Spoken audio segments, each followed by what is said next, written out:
তো বন্ধুরা দেখতে পাচ্ছেন কি রান্না করব আমি। আজ তো দুটো ইলিশ মাছ নিয়েছি, ফ্রিজে রাখা ছিল। তো মাছটা দেখুন নরম, একদম গলে যাবে, এইঠো নরম। তো এই মাছগুলোর এখন আমি আঁশ ছাড়িয়ে নেব। আজ আমি মাছ রান্না করব, মানে ইলিশ গাটা রান্না করব আমি, কারণ যেহেতু মাছগুলো নরম হয়ে গেছে সেই কারণে। তো কিভাবে রান্না করব দেখতে থাকুন। আমি আগে মাছের আঁশগুলো একটু ছাড়িয়ে নিই।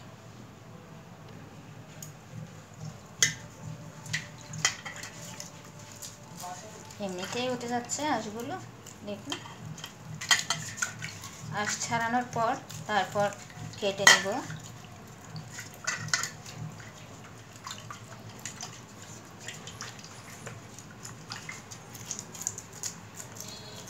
দেখুন, এখন বটির কোনো কাজ নেই, আগে আঁশ ছাড়িয়ে নিচ্ছে,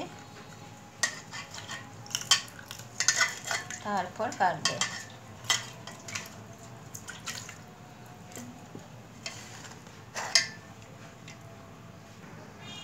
তো দেখুন আমার আঁশ ছাড়ানো হয়ে গেছে মাছে।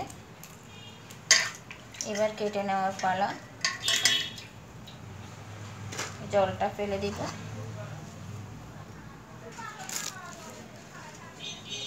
তো এবার কেটে নিচ্ছি।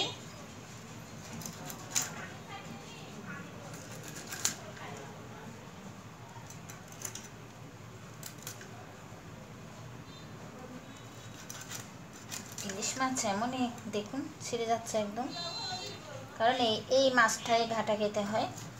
তাজা মাছ দিয়ে ঘাটা রান্না করলে তেমন স্বাদ হয় না। তো মাছের মাথাটুকু আমি রেখে দেব।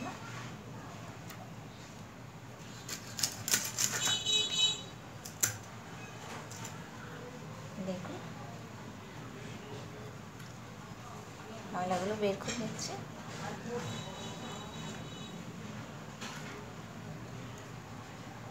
আমি বড় করে নিচ্ছি, দেখুন ভেঙে যাবে এটা এমনিতেও, তাও একটু টুকরো করে নিয়েছি।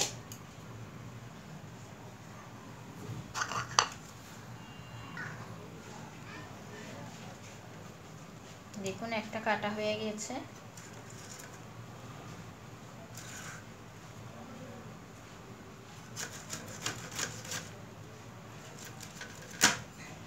এটার ভিতর তো ডিমও হয়ে গেছে, তো ডিমটা আমি ফেলবো না, এটা পেটের ভিতরে রেখে দিব। এই দেখুন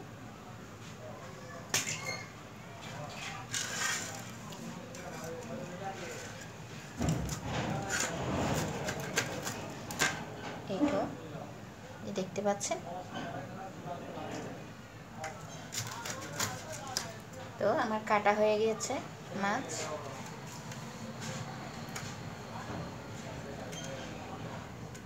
এগুলো সব ফেলে দিব। মাছটা পচা, দেখুন নরম হয়েছে, খানগুলো দেখুন।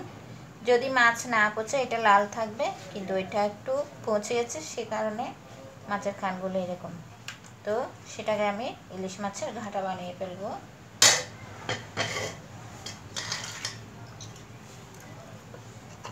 তো মাছটা একটু ধুয়ে নেব আমি, তারপর রান্না বসাব। তো আর ইলিশ মাছ ধুয়ে গিয়ে গিয়েছন নরম একদম। তো আজ ইলিশ মাছের গাইটটা রান্ধুম। আর সাত গাইয়া বাসায় হয় ইলিশ মাছের গাইটটা, তো ইলিশ গাইটটা রান্ধুম আজকে। তো আন মতো হনে হনে পছন্দ করেন গাইটটা ইলিশ অবশ্যই জানাবেন। আর আই কেঙ্গই রাঁধি ইয়েনো সন ওনারা। তো গাইটটা ইলিশ রাঁধি বেলে লইলাম যে টমেটো, রসুন কুচি, পেঁয়াজ কুচি, ধনিয়া পাতা, বিলেতি ধনিয়া পাতা কুচি, শীতকালীন বরপাতাও আছে, এগুলো লইলাম কুচি করে। মানে গাইটটা ইলিশত যত বরপাতা দিবেন ততই স্বাদ বেশি বাড়িব। বাটা মশলা আদা রসুন পেঁয়াজ তো অল্প দিই, বেশি দিতাম না। ওই চুলার মধ্যে তেল বয়াই দিই হরাইত। এবার দিই তেল কম করে দিই, তেলের পরিমাণ কমাই দিই, যেহেতু ইলিশ মাছ যেন রান্ধুম এনা খাওয়া যাব। রসুন কুচি পেঁয়াজ কুচি, টমেটো এবারে নেকানা বাজিলে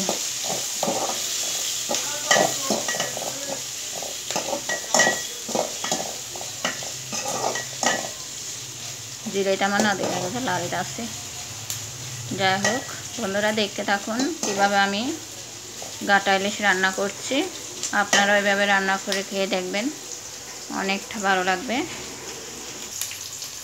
বাটা মশলা সব একসাথে করা ছিল, একটু কষিয়ে নিচ্ছি।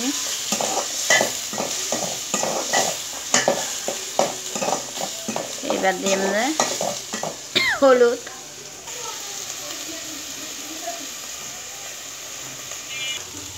গুঁড়ো মরিচ তো বেশি করে ধন পড়িব, যেহেতু গাইটা ইলিশ। এবারে যেই নাচল বেগিন ডালে দিই, একখানা পানি দিয়ে ফেলিলাম, নুন দিচ্ছি, আর একখানা লেড়ে ছেড়ে দিচ্ছি। তো বন্ধুরা দেখতে থাকুন, মশলা একটু কষিয়ে দিচ্ছি। আগে মাথাগুলো দিয়ে দিচ্ছি।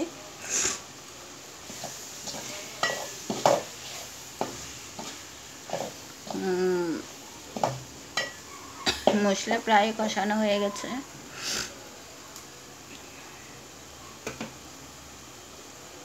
কাশি হয়েছে তো কথা বলতে একটু কষ্ট হচ্ছে। এবার মাছটা ঢেলে দিব।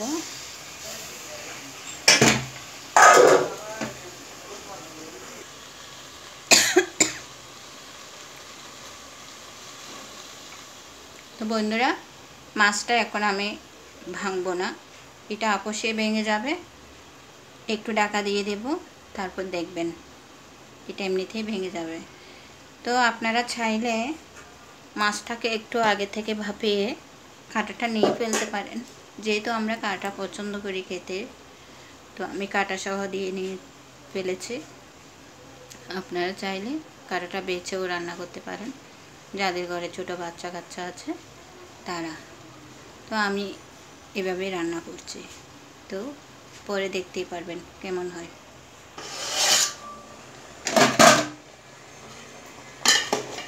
তো দেখুন জল বের হয়ে গিয়েছে মাছের থেকে, এমনিতেই ভেঙে যাচ্ছে মাছটা। যেহেতু এটা নরম সে কারণে ভেঙে দিতে হচ্ছে না, ধরলেই ভেঙে যাচ্ছে। দেখুন তো এরকম থাকবে না, এটা আরও শুকিয়ে যাবে জলটা। মাছটা আর একটু ভালো করে সিদ্ধ হয়ে যাক।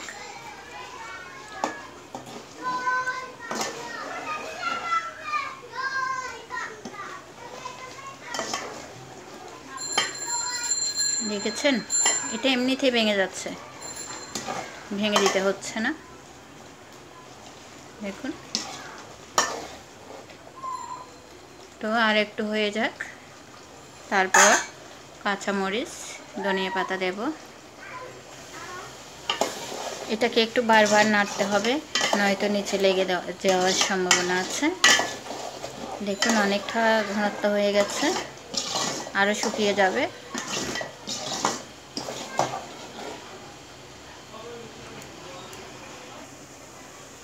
এবার আমি কাঁচামরিচ দিয়ে দিচ্ছি। এখানে আমি 2 রকম ধনিয়া পাতা নিয়েছিলাম, এটা দিচ্ছি বিলাতি বর পাতা, বাকিটা পরে দেব। তো বন্ধুরা দেখুন আমার রান্না একেবারে শেষ হয়ে গেছে। তো এবার আমি উপর থেকে ধনিয়া পাতা ছড়িয়ে দিচ্ছি।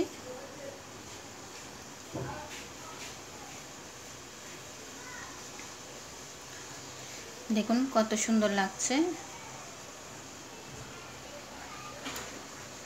তো দেখুন না মাছ গায়ে বন্ধু, এই হইলো ইলিশ মাছের গাইটা ইলিশ। তো এইভাবে রান্না করি, গরম গরম ভাত দিয়ে খাইবে নেবেন। একবার 1 প্লেট ভাত অনায়াসে খাওয়া যাবে। তো একবার হলেও ট্রাই করে চাইবেন, অবশ্যই ওনারা হন, তবু আরেকবার ট্রাই করে চাইবেন এভাবে রান্না করে। তো আজকের মতো ভিডিও এই পর্যন্ত। সবাই ভালো থাকবেন, সুস্থ থাকবেন। সবাইকে অসংখ্য ধন্যবাদ আমার ভিডিও দেখার জন্য। টাটা।